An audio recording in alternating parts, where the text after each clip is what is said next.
Tropical Weather News Bulletin, Atlantic Mid-September Outlook.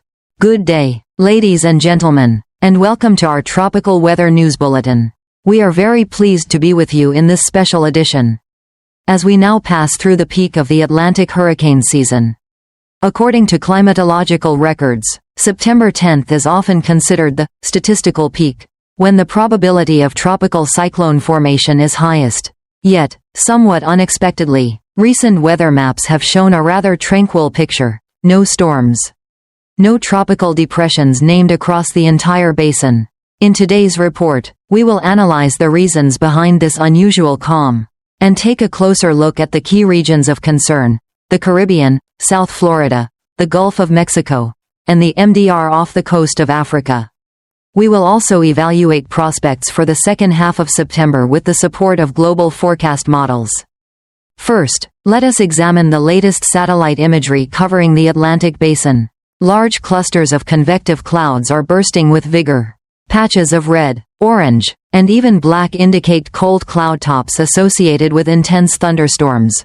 However, what is lacking is a closed circulation and a sustainable convective structure. In other words, while thunderstorms are plentiful, they have not organized into a tropical system.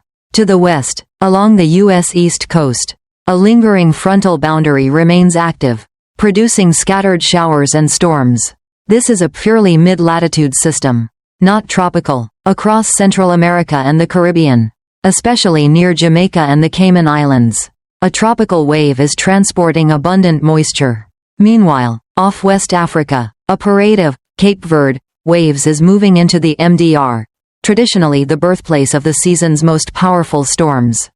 For now, though, conditions are suppressive. Vertical wind shear, dry mid-level air, and Saharan dust are acting as brakes, preventing storm development. In the short term, our main focus is the tropical wave in the Caribbean. This wave is currently feeding moisture into Jamaica, the Cayman Islands, Honduras, Belize, and the Yucatan Peninsula. As it drifts west-northwest, it tends to hook into a persistent stalled trough over South Florida and the Bahamas. The most likely scenario: the wave's moisture is drawn northeastward, sweeping across the Bahamas and exiting into the Atlantic, instead of entering the Gulf of Mexico. This means the risk of tropical cyclone formation in the western Caribbean or eastern Gulf in the coming days is low. That said, the impacts are not harmless. With abundant moisture, South Florida, particularly the Florida Keys, will face repeated rounds of showers and thunderstorms. Flash flooding in urban areas, lightning hazards, and rip currents along beaches are all possible.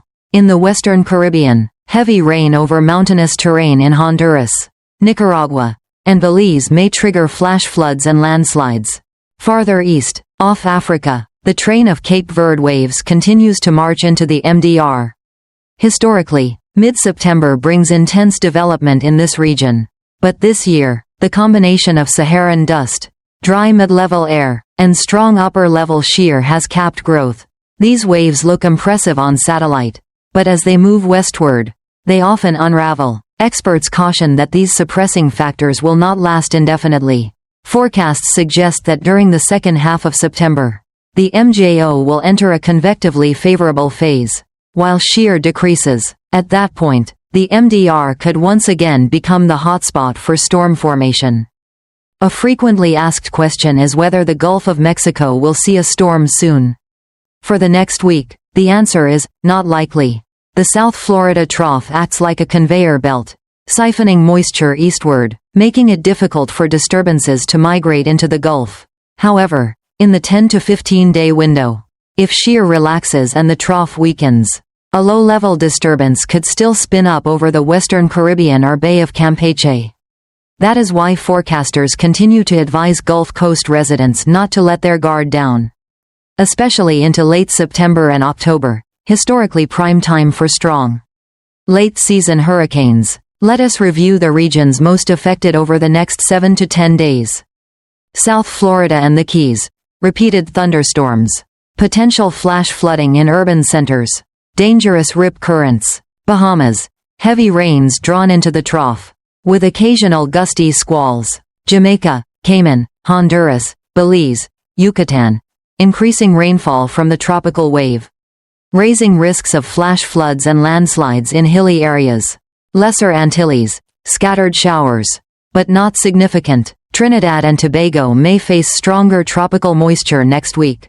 Many viewers ask, why do satellite images look so fiery with lightning and storms, but no hurricanes form? The answer lies in the 4 essential ingredients for tropical cyclone genesis: mid-level moisture, low wind shear, a surface low or convergence, and oceanic energy. Right now, strong shear, dry air, and Saharan dust quickly tear apart convective towers before they can consolidate into a storm. Meanwhile, weather across the U.S. mainland also deserves mention. Florida, multiple rounds of storms, urban flooding risk, frequent lightning. Northeast U.S., a weak offshore low may bring light showers to New Jersey, New York, and southern New England. High Plains, Texas, Oklahoma, Kansas, Colorado, afternoon and evening thunderstorms with gusty winds and small hail. Great Lakes and upper Midwest, scattered showers. Cool and dry fall-like air spreading south. Western U.S., light showers in Oregon, Northern California, and the Rockies, with no major hazards. Looking toward September 14 to 24, forecasters are paying special attention to changes in the background environment, decreasing shear, improving mid-level moisture, and MJO entering a favorable phase. Model outlooks suggest, MDR off Africa, multiple waves will continue to emerge, though short-term development remains capped by dry air and dust. By week 3, 1 or 2 disturbances could consolidate farther offshore, tracking west but likely staying out to sea. Caribbean and Gulf of Mexico, possibility of a homegrown system forming from lingering troughs or localized vorticity. Confidence is low but cannot be ruled out. Southeast U.S. and Bahamas, continued rounds of widespread rain from the stalled trough. A weak low may attempt to form along the boundary, but odds of significant strengthening remain low. Model differences remain a source of public confusion. GFS, U.S., tends to be enthusiastic, often drawing strong hurricanes in the western Atlantic or Gulf, but then removing them in later runs. ECMWF, Europe, more conservative and stable. Recent runs hint only at weak disturbances, mainly offshore. EuroAI, very cautious, rarely showing storm development without strong supporting evidence. Ensembles, the most reliable guide. At present, members remain scattered, showing no strong consensus. Even without hurricanes, prolonged stormy weather brings hazards. South Florida and Keys, forecast totals of 100 to 150 millimeters of rain over the next 7 to 10 days, localized flooding possible. Bahamas, flooding and possible storm surge impacts when heavy rain coincides with high tides. Jamaica, Cayman, Honduras, Belize, Yucatan, flash flood and landslide risks due to orographic rainfall. Lesser Antilles, mainly light showers, but a stronger wave may bring heavier rainfall next week. Northeast U.S. coast, offshore low may generate large waves and beach erosion risks. It is crucial to stress, today's calm does not mean hurricane season is over. History reminds us that some of the strongest storms arrive late. Hurricane Wilma, 2005, formed in late October, one of the strongest Atlantic storms ever recorded. Hurricane Michael, 2018, a mid-October storm, striking Florida Panhandle at Category 5 intensity. Hurricane season officially runs until November 30th. The weeks ahead still carry substantial risk. To recap today's bulletin, the Caribbean tropical wave is bringing heavy rainfall but will likely be absorbed into the South Florida trough, exiting into the Atlantic instead of entering the Gulf. A train of Cape Verde waves is emerging, but suppressed for now by shear and dust. Short-term, low storm risk, but heavy rain and rough seas for Florida, the Bahamas, and parts of the Caribbean. Longer term, conditions may become favorable again in late September, raising the risk of stronger storms. Coastal residents across the U.S., Caribbean, and Central America must remain vigilant. Thank you for joining us. Please like and subscribe to receive the latest updates. Wishing you safety and peace as nature continues to change around us.